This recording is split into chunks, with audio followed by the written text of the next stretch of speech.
Friends, आज इस video में हम आपको बताएंगे कि अगर आप कहीं पे भी मतलब जॉब करने के लिए जाते हैं एज ए फैब्रिकेटर या फिर फिटर, तो जब आप नए होते हैं तो उस टाइम पे आपको जो है क्या क्या बातें जो है वो ध्यान में रखना चाहिए, उसके बारे में आज हम बात करेंगे। क्योंकि जब मैं भी नया था इस फील्ड में और जब मैं गया था तो मुझे क्या क्या जो है प्रॉब्लम फेस करना पड़ा, और आप किन किन बातों को जो है ध्यान रखें ताकि आपको प्रॉब्लम फेस ना करना पड़े। ओके, सो आइए जानते हैं। या तो आप फैब्रिकेटर में जा रहे हैं या फिर आप ड्राइंग फिटर में अगर कहीं पे भी जॉब के लिए जा रहे हैं, ठीक है। पहला आपका जॉब है तो क्या क्या आपको चीज़ जो है ध्यान में रखना चाहिए, आइए देखते हैं। तो फर्स्ट थिंग, मान लीजिए आप कहीं पे भी जाते हैं एज ए फैब्रिकेटर या फिर ड्राइंग फिटर, तो सिंपल सी बात है कि पहले आप जो है फिटर का काम कर चुके होंगे, आपके पास एक्सपीरियंस होगा, तभी आप फैब्रिकेटर में जंप करेंगे। ओके, तो क्या क्या आपको चीज़ ध्यान में रखना है।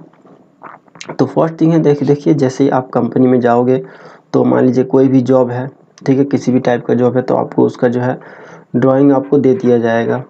ओके, कि लीजिए ये इसका ड्राइंग है और आपको जो है ये जॉब रेडी करना है। ओके, तो आपको सबसे पहले क्या देखना है, सबसे पहले तो आपको ड्राइंग मिलेगा, उसके बाद आपको जो है ड्राइंग स्टडी कर लेना है, ड्राइंग को देख लेना है अच्छे से कि क्या किस चीज़ का ये जॉब है, और उसके बाद आपको जो है मटेरियल्स वगैरह देख लेना है, ठीक है। उसके बाद नेक्स्ट थिंग आपका जो आता है वो आपका रिक्वायर्ड होता है मैन पावर। क्योंकि आपको जो है ड्राइंग मिल चुका है तो अब आप जो है जो भी रिस्पॉन्सिबिलिटी है वो सारा आपके ऊपर है, तो आपको ही अब डिसाइड करना है। तो सबसे पहले तो आपको ड्राइंग मिलेगा, उसके बाद सेकंड में आपको देखना है मैन पावर की जो भी जॉब है उसको बनाने के लिए हमें कितने आदमी की ज़रूरत है। तो देखिए, अगर आप एक फैब्रिकेटर हैं, ठीक है, तो अगर छोटा काम है या फिर बड़ा काम है तो काम के हिसाब से जो है आपको मैन पावर सेलेक्ट करना है। तो कंपलसरी तो यह है कि आपके पास एक फिटर होना चाहिए, ठीक है। उसके बाद वेल्डर भी कंपलसरी है, मैं अभी सिंगल ही पकड़ रहा हूँ। अगर जॉब बड़ा है तो उसके हिसाब से आपको ज़्यादा लेना पड़ेगा। ओके, जो कंपलसरी है वो मैं बता रहा हूँ। उसके बाद गैस कटर हो गया, ओके, उसके बाद एक ग्राइंडर हो गया, ग्राइंडर मैन, और उसके बाद एक रिगर हो गया। ओके, और प्लस में हेल्पर भी हो गया जो आपके साथ या वेल्डर के साथ जो है काम करे, ठीक है। तो कंपलसरी यहाँ पे मैं 2 हेल्पर भी ऐड कर देता हूँ, ठीक है। तो इतना जो है आपके पास मैन पावर होना चाहिए अगर आपको जो है कुछ काम मिला है ड्राइंग के अकॉर्डिंग, तो ठीक है। तो मैन पावर आपको जो है सेलेक्ट करने के बाद नेक्स्ट थिंग आपको जो है अब इसका ड्राइंग आपको अच्छे से स्टडी करना है, और जो आपका फिटर रहेगा आपको क्या करना है, जितना भी मटेरियल उसमें रिक्वायर्ड है, ओके, वो सारा आपको लिस्ट निकाल के आपको जो आपका फिटर रहता है, ठीक है, उनके हाथ में दे देना है। या आप ये काम खुद भी कर सकते हो, अगर आपके पास फिटर नहीं है तो आप भी इतना मैनेज कर सकते हो। क्योंकि स्टार्टिंग में जो है कहीं पे भी जाते हैं तो फिटर वगैरह नहीं रहता है, तो मैनेज करना पड़ता है खुद ही ये सब। देखिए, मैं बताना चाहता हूँ कि ये सब जो है मैं पुराने लोगों को नहीं बता रहा हूँ। अगर आप पुराने हो इस फील्ड में तो आप ना देखें, नए लोग जो भी आते हैं तो उनको इस टाइप का जो है डर रहता है कि क्या होगा क्या नहीं होगा, तो इसीलिए मैं ये वीडियो बना रहा हूँ। ओके, तो आपको क्या करना है, मान लीजिए एक कॉलम है, ठीक है, आपको फैब्रिकेशन करना है, मैं एग्जांपल ले रहा हूँ, कॉलम के जगह पे कुछ भी हो सकता है।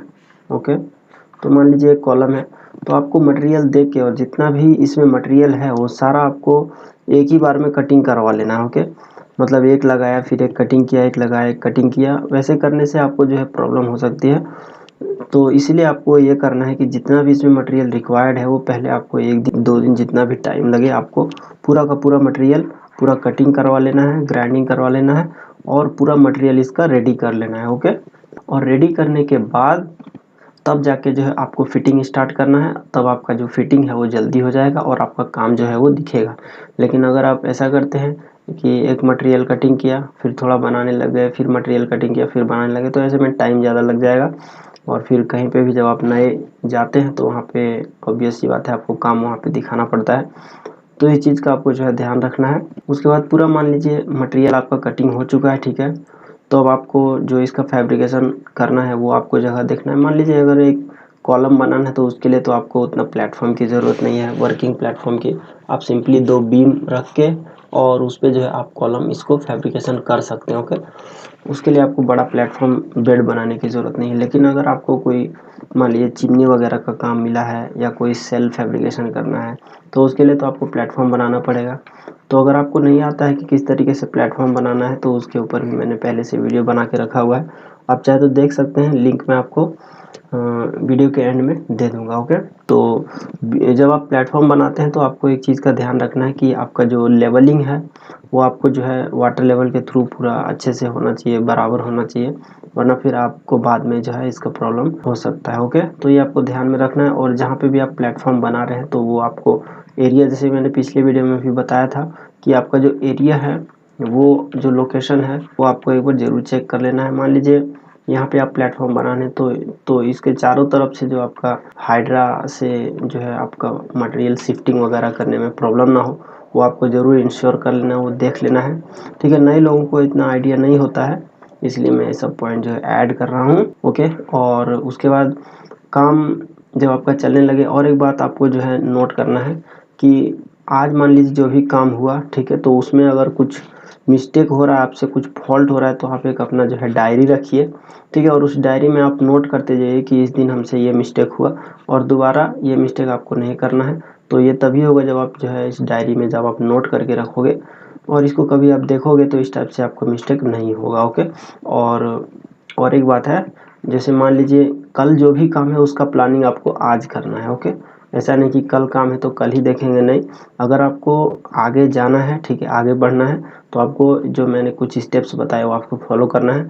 कल मान लीजिए जो भी काम है, ओके, उसका प्लानिंग जो है आपको आज ही कर लेना होगा। ठीक है, कि कल आके हमको क्या क्या करना है, किधर किसको डालना है, कहाँ पे क्या करना है, पूरा प्लानिंग आपका आज ही हो जाना चाहिए। ठीक है, अगर आपका कोई इंचार्ज है तो उससे आपको जो है सब चीज़ें डिस्कस कर लेना है। ओके, उसके बाद यही सब कुछ बातें थी जो मेरे को लगा कि मुझे बताना चाहिए, क्योंकि बहुत सारे ऐसे लोग हमारे चैनल से जुड़े हुए हैं जो कहीं ना कहीं अगर नए किसी जॉब पे जाते हैं, नया अपने डेस्टिनेशन चेंज करते हैं, तो उनको जो है सब प्रॉब्लम हो सकती है। तो इसलिए मैंने ये वीडियो बनाया।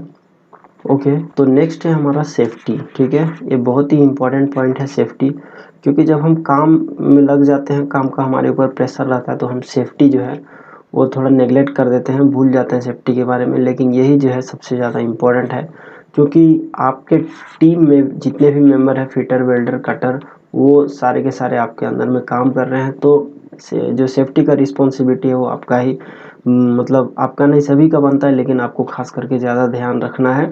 ठीक, क्योंकि अगर उसमें से किसी एक को भी कहीं चोट वगैरह कुछ लग जाता है तो उसका जो भी बात है वो आपके ऊपर आएगा कि आप कैसे काम करवाते हो, सेफ्टी से काम नहीं करवाते हो। तो इसलिए आपको जो ध्यान में रखना है हमेशा सेफ्टी में काम हो और काम अच्छे से हो। तो ये सब थी कुछ इम्पोर्टेंट पॉइंट जो एक नए फिटर या फैब्रिकेटर को हमेशा माइंड में रखना चाहिए। तो कमेंट में आप हमें ज़रूर बताइएगा कि कैसे लगा ये वीडियो आपको अच्छा लगा या नहीं। ठीक है, आप अभी कहाँ पे जो है जॉब करते हो, या फिर आप अभी किस डेसिग्नेशन पे काम कर रहे हो सके तो आप कमेंट में बताएं। ठीक है, तो मिलेंगे नेक्स्ट वीडियो में। Thanks for watching, bye. और एक बात बताना चाहता हूँ, अभी तक हमने जो बहुत सारा वीडियो बना दिया है आपको, आप लोगों के लिए। ठीक है, तो जिस भी टॉपिक पे आपको वीडियो चाहिए, सिंपली आप यूट्यूब पे जाएं, ठीक है, और वहाँ पे आप डायरेक्ट बोल के भी सर्च कर सकते हैं। ठीक है, तो आपको जैसे मान लीजिए आपको कोई वीडियो देखना है, जैसे मान लीजिए कॉलम कैसे बनाते हैं, तो आप सिंपली सर्च कीजिए, बोल के भी आप सर्च कर सकते हैं कॉलम कैसे बनाएं, फिटर की पूरी जानकारी। तो वहाँ पे आपको जो है मिल जाएगा हमारा वीडियो के। या फिर आप मैनुअली क्या कीजिए, यूट्यूब पे जाइए और वहाँ पे यूट्यूब पे जाने के बाद वहाँ पे सर्च कीजिए फिटर की पूरी जानकारी। ओके, उसके बाद वहाँ पे आपको जाना है, वीडियो के बाजू में एक होगा प्लेलिस्ट का ऑप्शन, के उस पे जाना है, और जिस भी टॉपिक पे आप जो है वीडियो चाहते हैं वो देख सकते हैं। जैसे अभी तक हमने पाइप फिटर के ऊपर पूरा जो है प्लेलिस्ट बना के रखा हुआ है, बिल्कुल बेसिक टू एडवांस।